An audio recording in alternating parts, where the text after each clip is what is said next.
vais vous présenter brièvement l'esprit de ce suivi scientifique et quelques éléments méthodologiques, puisque je pense que pour beaucoup d'entre vous, vous n'êtes pas forcément au courant des méthodes même qui ont été employées pour effectuer le suivi scientifique.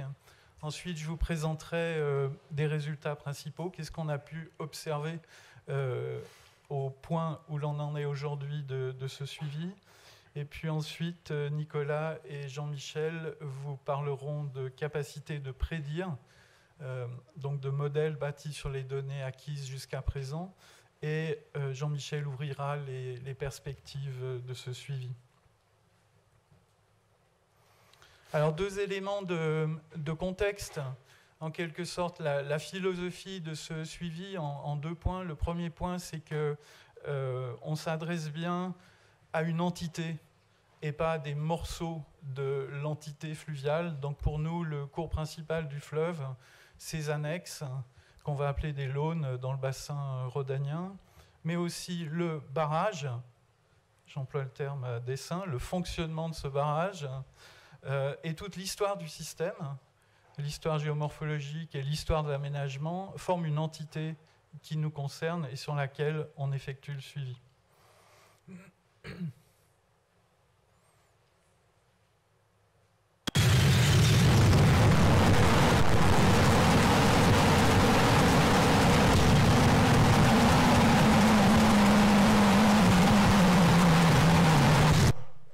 J'anticipais pas qu'il y aurait du bruit en même temps. Vous entendiez le transit de l'eau et les petits oiseaux. Tout ça pour vous dire que le deuxième point de contexte, c'est, comme vous l'avez sans doute perçu dans la présentation précédente, cette restauration, c'est ni la restauration d'un état antérieur hypothétique, ni une restauration qui vise à cibler la préservation ou le maintien d'espèces cibles, mais c'est bien une restauration qui vise des processus, la restauration de processus. Et mes deux images bruyantes tendaient à vous montrer deux types de processus hydrologiques, donc la connexion lors des crues, il y a en l'occurrence la Laune de la Platière au péage de Roussillon, et puis la connexion verticale avec les eaux souterraines. Voilà, alors je suis désolé pour ce moment bruyant. Et donc ces processus, on les suit à l'aide de variables clés dans ce suivi. Et ces variables clés, elles ont en fait trois niveaux d'intérêt. Elles ont un niveau d'intérêt d'abord scientifique, parce que ce sont les variables dont on sait qu'elles vont contrôler les réponses biologiques qui nous intéressent. C'est également, elles ont un intérêt pratique, puisque en fait, ce sont les variables qui généralement vont être modifiées par la restauration. Par reconnexion ou par creusement, on va modifier les flux superficiels et souterrains. Et elles ont aussi un intérêt vis-à-vis de la planification et de la gestion à long terme, puisque c'est à partir de ces variables clés qu'on va développer des modèles prédictifs pour guider des restaurations futures et la gestion des milieux qui ont déjà été restaurés.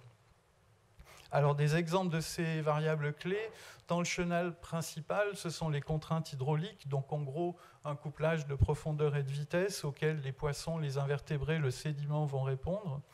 Et puis dans la zone alluviale, dans les milieux aquatiques de la zone alluviale, ce sont aussi des variables qui ont trait avec la connexion avec le fleuve, donc tout ce qu'on va encapsuler dans le terme connectivité, donc la fréquence des connexions de la zone alluviale, la durée de ces connexions, l'énergie hydraulique développée lors de ces connexions et évidemment tous les phénomènes d'érosion et de sédimentation qui en découlent.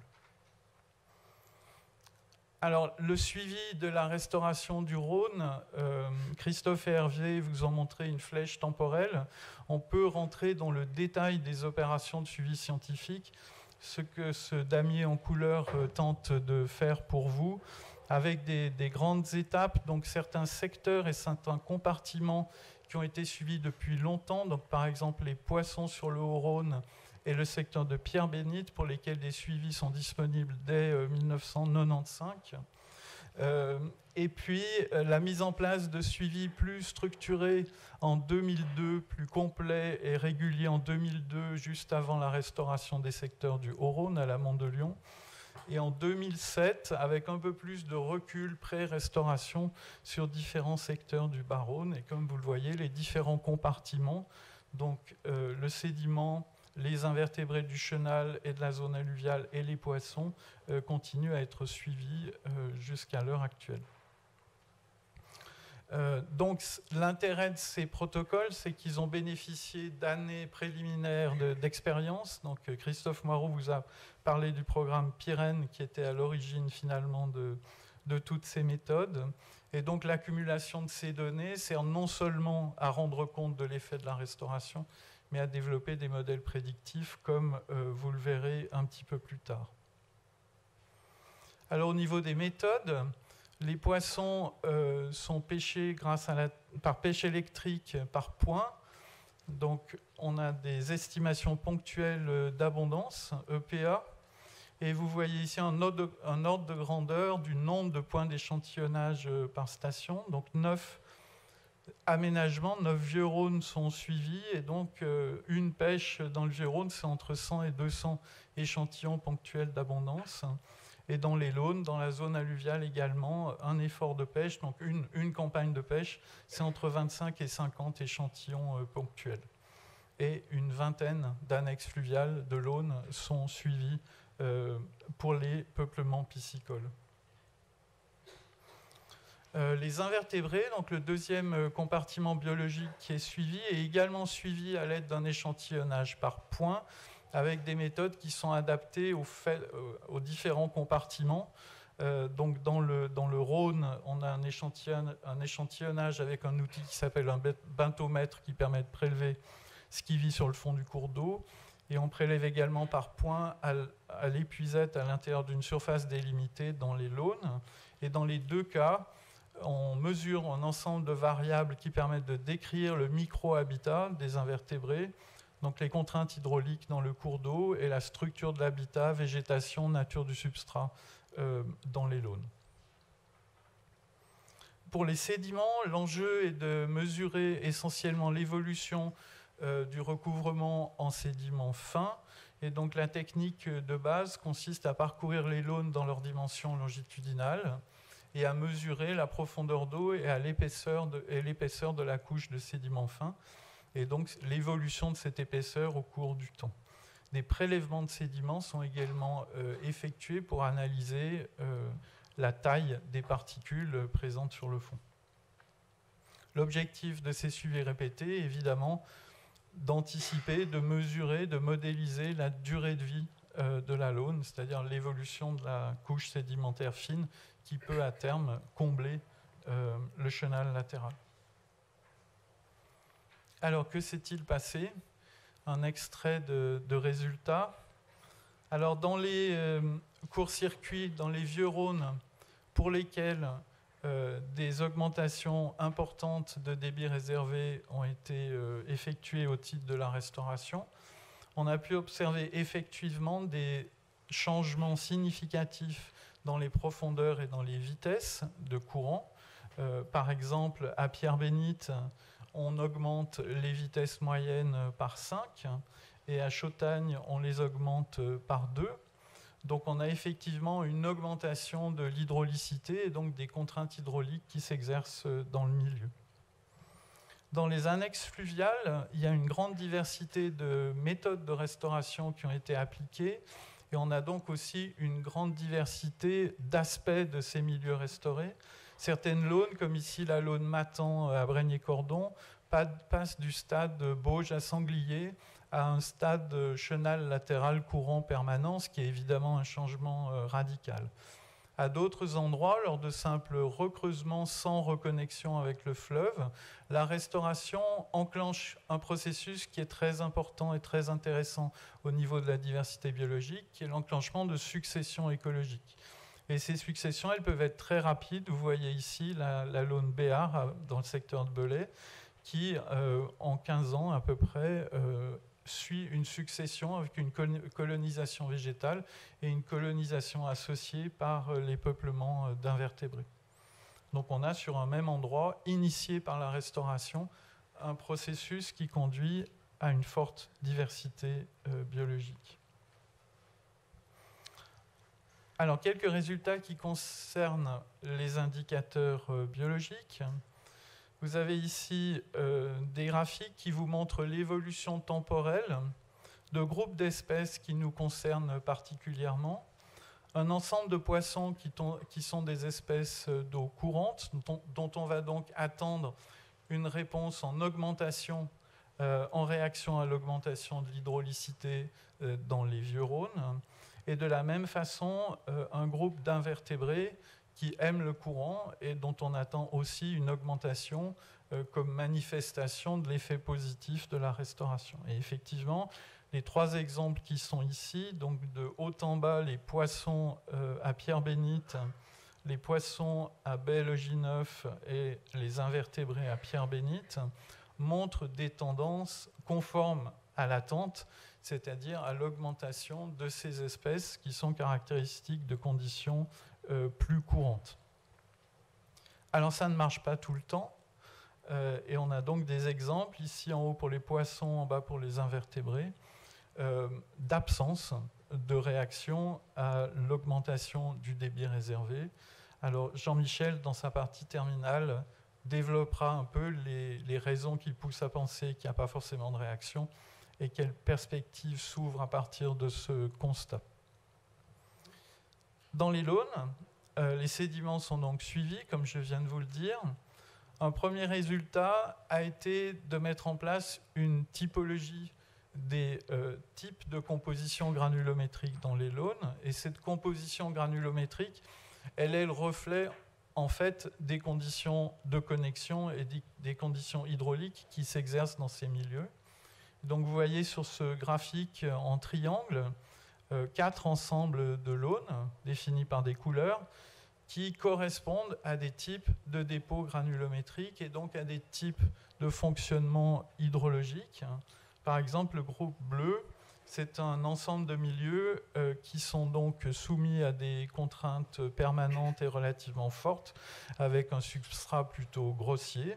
Et plus à droite sur le graphique, le long de la diagonale, vous avez différents types de milieux à sédiments plus fins qu'on peut subdiviser en fonction, par exemple, de la proportion relative des sables et des limons, qui peuvent se traduire en type de fonctionnement hydraulique.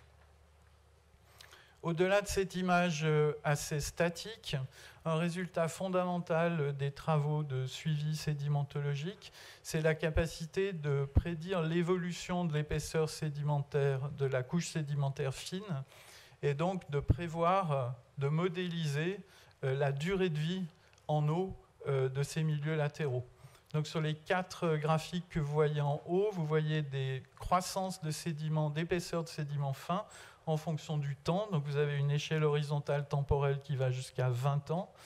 Et la modélisation de ces tendances a permis de définir 4 types de milieux annexes en fonction de leur durée de vie potentielle, allant de milieux comme la Laune Ponton à Brégny-Cordon, dont on attend une durée de vie relativement courte, jusqu'à 3 décennies, et à l'extrême droite, des milieux qui s'auto-entretiennent parce que les contraintes hydrauliques y sont fortes et permanentes et dont la durée de vie est considérée comme très longue, puisqu'il y a auto-entretien et absence de dépôts sédimentaires fins.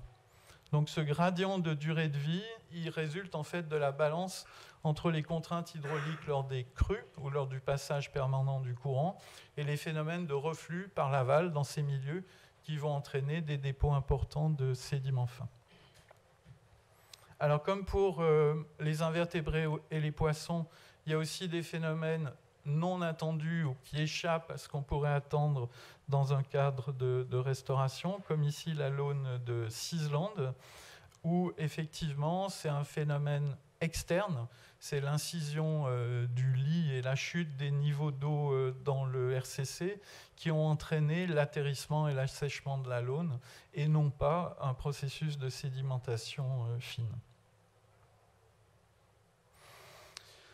En ce qui concerne les peuplements d'invertébrés aquatiques dans les milieux annexes, ce qui nous a beaucoup intéressé dès le départ, c'est non seulement de considérer l'évolution de ce qui se passe dans chaque l'aune individuellement, mais c'est aussi de considérer la collectivité des l'aunes dans un secteur alluvial donné et de savoir comment la diversité des méthodes de restauration allait se traduire du point de vue des peuplements d'invertébrés aquatiques dans ces milieux. Alors je vous demanderai d'accepter, même si c'est souvent un message difficile à faire passer, je vous demanderai d'accepter que ce nuage d'étoiles rouges matérialise en fait la diversité des peuplements entre une sélection de l'Aune des secteurs de Brégnier et de Belay. Alors je vous demande de considérer que plus deux étoiles sont proches, plus elles possèdent des communautés semblables, et plus elles sont éloignées, plus les communautés sont différentes, et ces communautés s'ordonnent en fonction du gradient de connexion, c'est-à-dire qu'à droite, vous avez en fait des communautés qui ressemblent beaucoup à celles du Rhône, et puis à gauche, avec des escargots et des coléoptères, vous avez des communautés qui sont très différentes de celles du Rhône. Ce qui est intéressant, c'est que vous avez donc là une image de cette diversité avant les actions de restauration. Les actions de restauration, comme je vous l'ai dit, elles ont entraîné des successions dans ces milieux. C'est-à-dire qu'on a pu suivre dans le temps des changements de ces communautés. Et ces changements, vous voyez en fait leur trajectoire dans le temps symbolisée par ces flèches de couleur. Ces changements, globalement, correspondent aux catégories définies sur les durées de vie et les contraintes hydrauliques définies par les sédiments. Donc il y a une relation très forte entre la trajectoire suivies par les communautés qui vivent dans ces milieux après restauration et les actions sur le sédiment et sur les contraintes hydrauliques. Le résultat des courses, et c'est ça le message principal que je veux faire passer en vous montrant ces flèches qui se déroulent, c'est que l'image de la diversité post-restauration dans ces l'Aune de Belay et de Brégnier, donc l'Aune qui ont été restaurées, la diversité post-restauration 10 ans après restauration, elle est plus grande que la diversité présente au départ, avant restauration, et on peut voir effectivement ce résultat comme un succès des actions de restauration.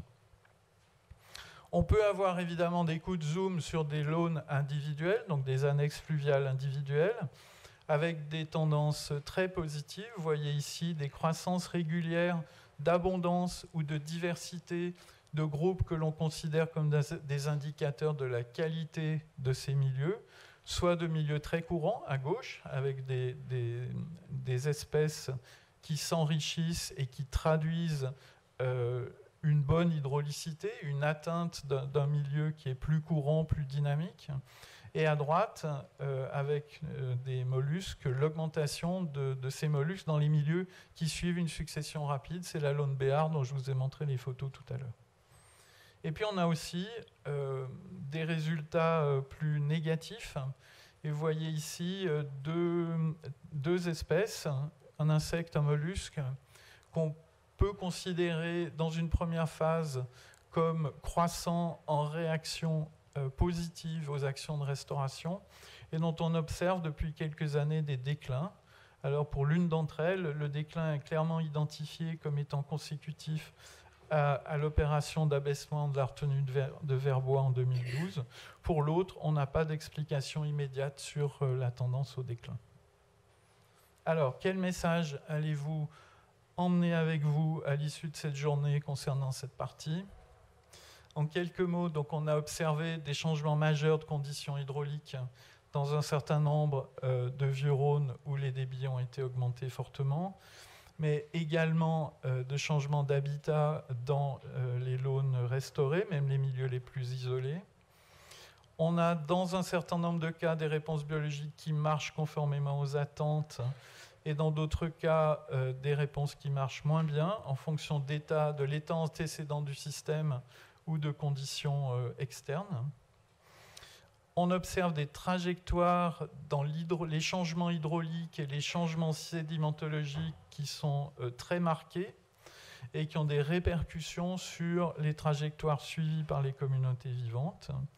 Et puis, dans un certain nombre de cas, il y a quelques évolutions préoccupantes pour des espèces qui demeurent à être analysées en relation avec l'évolution thermique du fleuve et les événements hydrosédimentaires, les étiages et les événements de chasse ou d'appât.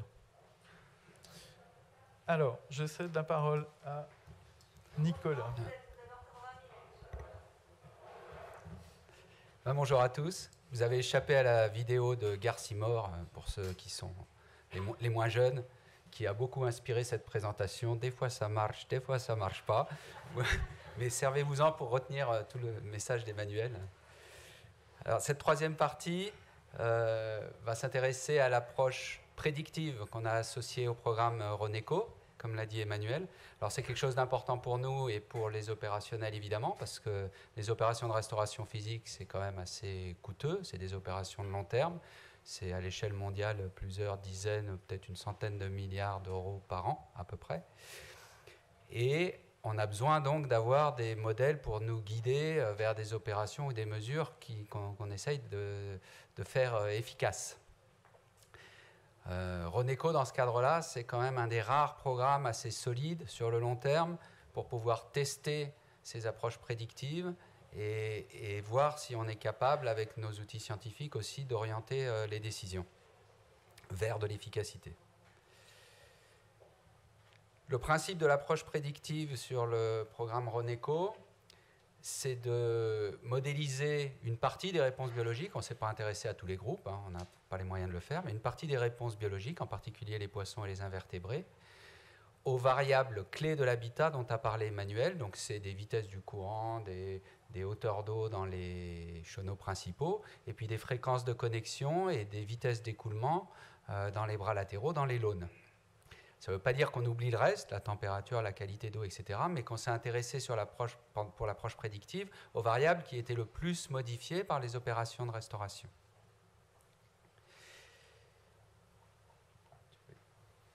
Alors, cette diapo montre un petit peu les approches qu'on a utilisées sur le chenal. Donc, on s'intéresse ici aux variations de hauteur d'eau, de vitesse de courant. Les approches qu'on a appliquées sur le chenal relèvent de ce qu'on appelle les familles de modèles d'habitat hydraulique. Alors, c'est des choses qui sont utilisées sur le Rhône, mais aussi ailleurs, pour définir des débits écologiques à l'aval des ouvrages, etc.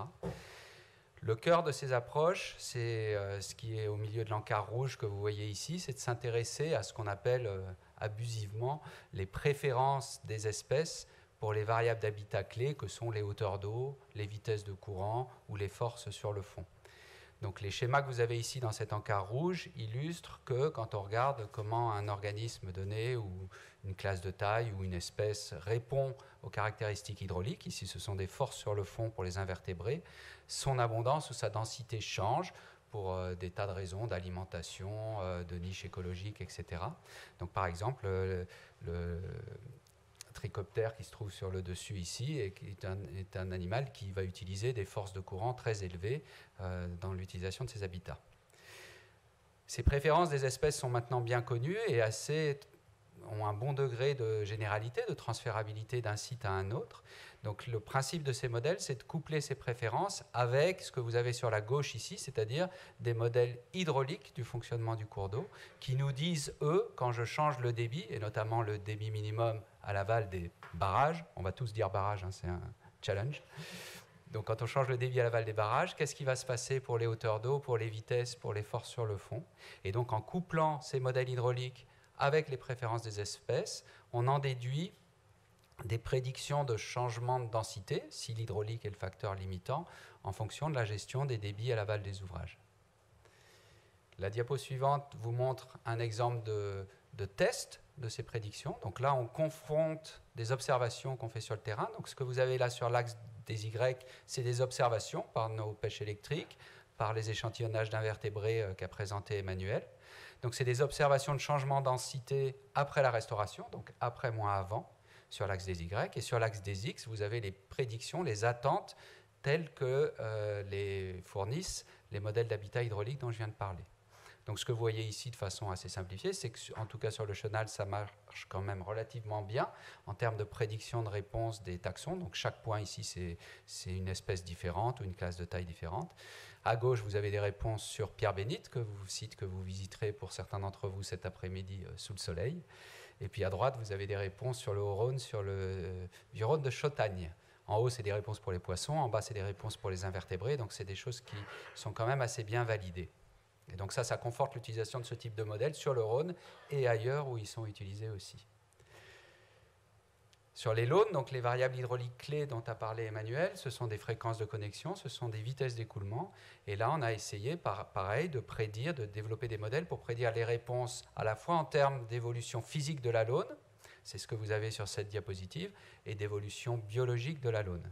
Donc sur les réponses physiques que vous avez ici, par exemple, ici, vous avez des observations sur l'axe des Y. Donc à gauche, c'est les caractéristiques granulométriques des Launes restaurées.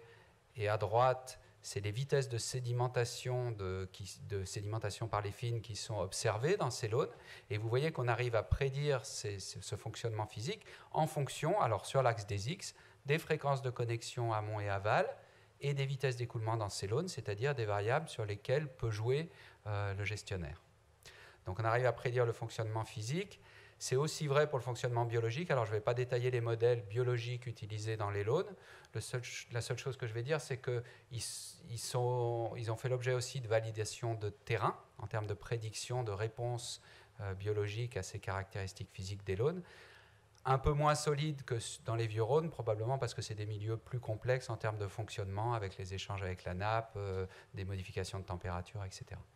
Ce que je vais vous montrer, c'est juste cette diapo qui est issue de la thèse de Pierre Mal et qui est assez intéressante pour illustrer ce qu'on est capable de faire aujourd'hui en termes de projection de modèles prédictifs pour guider la gestion de ces Launes.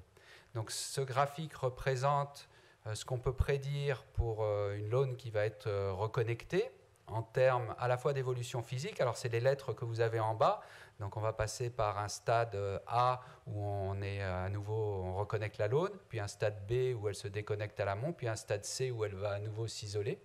Donc les modèles dont j'ai parlé de vitesse de sédimentation, etc., permettent de comprendre, de modéliser l'évolution de la Laune. Et ce que vous voyez en rouge et bleu, c'est des exemples de réponses biologiques qu'on peut prédire aussi suite à ces modifications physiques. Alors là, en rouge, c'est une évolution d'un groupe d'insectes, les éphémères plécoptères, trichoptères, et puis en bleu, l'évolution des gastéropodes au cours du temps et au fil d'évolution de cette Laune. Tout ça pour dire que ce type de modèle maintenant peut à la fois guider les opérations de restauration, mais aussi nous permettre d'anticiper les entretiens qui seront nécessaires pour garder une biodiversité importante dans les plaines alluviales. Je vais m'arrêter ici sur cette partie. Donc, en quelques mots aussi, c'est la phrase de Bertrand, donc on la répète. En quelques mots, les effets physiques et biologiques de la restauration sont en partie prévisibles, bien sûr, pas tous, mais en partie prévisibles. Ces validations qui sont rares, elles demandent des suivis long terme et des opérations bien suivies, confortent l'utilisation de modèles d'habitat lors des études d'impact environnemental sur le Rhône et ailleurs. Les modèles qui sont utilisés ici, notamment pour définir des débits écologiques, c'est les mêmes qu'utilisent les bureaux d'études dans d'autres situations à l'aval d'ouvrages. Et puis finalement, donc, les modèles que vous avez vus ici ont alimenté la réflexion sur les actions les plus efficaces et continueront de guider les actions futures sur le fleuve.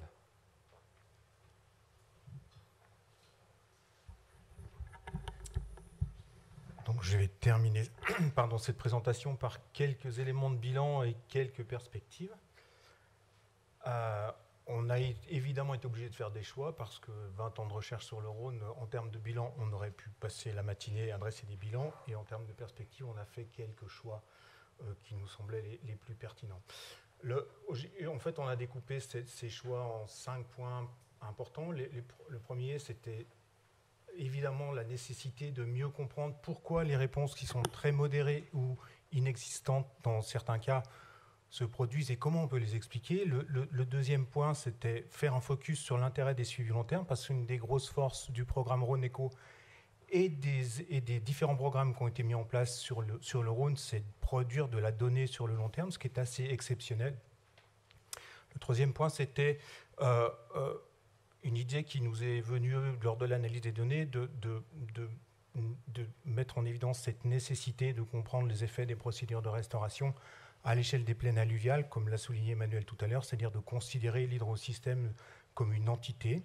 Et puis, les résultats les plus récents nous ont amenés à développer une analyse plus fonctionnelle dans les plaines alluviales, c'est-à-dire à focaliser sur une analyse des processus physiques, biologiques et écologiques, et à étudier les liens entre ces différents types de processus.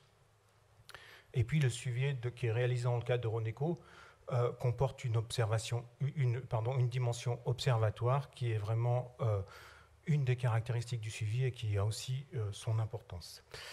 Donc en termes de réponse modérée ou inexistence, donc le cas où ça ne marche pas, donc Nicolas vous a présenté les données, ou Emmanuel sur pH de Roussillon, avec effectivement une réponse qui n'est pas conforme aux attentes.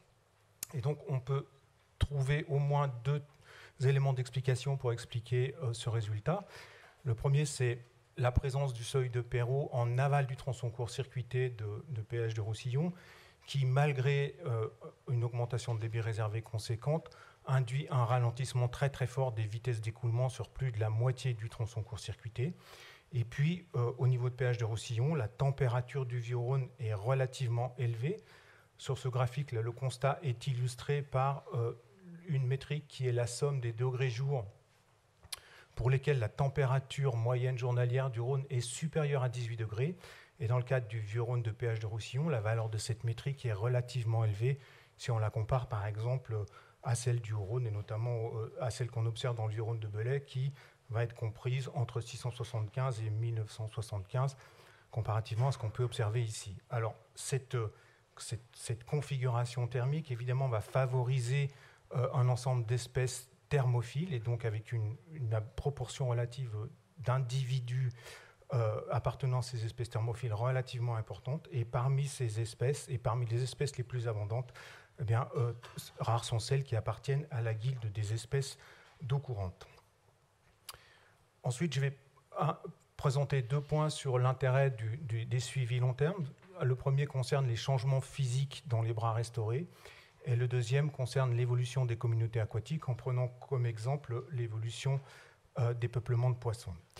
Dans le cadre des changements des physiques des bras restaurés, les travaux réalisés dans les bras restaurés du Haut-Rhône et de Pierre-Bénite ont permis de modéliser les dépôts de sédiments dans les bras les moins connectés au chenal principal et d'estimer leur durée de vie, c'est ce qui a été présenté précédemment. Et la collecte des données post-restauration a permis d'enrichir les modèles et de préciser les prédictions. De plus, les données collectées récemment sur le Rhône en aval de Lyon vont permettre également d'améliorer ces modèles. Dans le cas des bras connectés en amont et en aval, c'est-à-dire des chenaux secondaires, l'analyse des processus de transport, d'érosion, transport et dépôt a débuté plus récemment. Elle fournit déjà des résultats très pertinents quant à l'évolution et au transport sédimentaire au sein de ces bras et permettent évidemment d'améliorer la compréhension du fonctionnement hydromorphosédimentaire de ces bras. Ensuite, les suivis long terme permettent de comprendre les changements importants au sein des communautés aquatiques en réponse aux différents types d'aménagement des cours d'eau. Évidemment, la construction des barrages, puis la restauration écologique mise en œuvre. Le cas des communautés de poissons du secteur de Chautagne est assez démonstratif par rapport à cette problématique. Le suivi est réalisé depuis les années 80 et après rehaussement du débit, on attend une évolution positive de la proportion des espèces d'eau courante, ce qui a été présenté tout à l'heure, c'est-à-dire les espèces qui vont préférer des habitats profonds et courants. La valeur de cette métrique, donc des espèces, de la proportion d'individus d'espèces d'eau courante, elle a décru régulièrement depuis 1985 pour réaugmenter au début des années 2000 suite à l'augmentation du débit réservé. L'analyse de l'évolution de l'abondance relative des différentes espèces montre une décroissance forte de l'abondance relative de deux espèces, le hautuet et la vandoise de ces secteurs jusqu'aux années 2000, et puis une augmentation de l'abondance relative du barbeau fluviatile et de la blette en réponse à l'augmentation des débits réservés. Donc les données collectées sur le long terme permettent donc de mieux comprendre les changements importants au sein des communautés, de mieux interpréter les évolutions post-restauration et aussi d'identifier des nouvelles pistes de restauration. La température du Rhône augmente depuis plusieurs décennies, c'est le cas aussi sur le Haut-Rhône. Ici, on a repris la métrique de tout à l'heure, c'est la somme des degrés jour où la température est supérieure à 18 degrés, qui montre une évolution positive depuis 2005 sur le Vieux-Rhône de Belay, qui s'accompagne également d'une augmentation de la proportion d'individus des espèces thermophiles, ces espèces n'étant pas les mêmes que celles dans le Rhône de péage de Roussillon, mais c'est une évolution qui est quand même significative sur la période considérée. Je disais tout à l'heure, les travaux menés sur le suivi de la restauration nous ont conduit à essayer de comprendre les effets des procédures de restauration à l'échelle des plaines alluviales. Pour cela, on va s'intéresser à l'utilisation ou à la variabilité temporelle de l'utilisation des différents types d'habitats au sein de la plaine alluviale par les organismes aquatiques lors de la réalisation de leur cycle vital. On va prendre par exemple le cas du Hotu, pour lequel on va retrouver des juvéniles de l'année et des géniteurs essentiellement dans les chenaux courants, c'est-à-dire dans les tronçons court-circuités, alors que les individus appartenant à des classes d'âge intermédiaire ou à des classes de taille intermédiaire vont essentiellement fréquenter les bras secondaires courants, tandis que les annexes connectées uniquement par l'aval vont constituer des sites de nourricerie et de croissance très importants pour les très jeunes stades de développement. Ces travaux d'analyse à l'échelle de la plaine alluviale sont en cours de réalisation et ils vont se poursuivre dans le cadre de la thèse d'Anaël Boulois. Ensuite, les travaux collectés sur le Rhône, plus les travaux collectés ailleurs, dans d'autres systèmes fluviaux, nous incitent aujourd'hui à développer une analyse fonctionnelle dans les plaines alluviales, avec une analyse des processus physiques qui sont à l'origine de la structure de l'écosystème, une analyse des processus biologiques qui permettent la réalisation du cycle vital des organismes dans des systèmes pluviaux et des processus écologiques, notamment dans les systèmes relativement déconnectés, ces processus écologiques pouvant être illustrés par la structuration des réseaux trophiques et donc l'analyse des interactions biotiques au sein de ces systèmes. Maintenant, je disais tout à l'heure, très bien, le suivi Rhône-Éco comporte une dimension observatoire dont l'objectif est évidemment d'améliorer la compréhension des processus, du rôle des différents facteurs clés du fonctionnement et aussi les effets des différentes modalités, des différentes actions de restauration dont on a parlé dans la session introductive, l'augmentation des débits réservés, le démantèlement des marges, les recharges sédimentaires.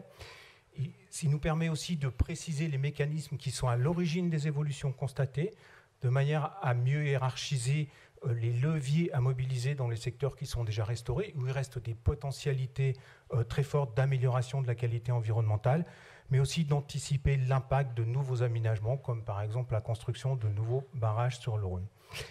Voilà, j'ai clos cette présentation collective. Nous vous remercions de votre attention.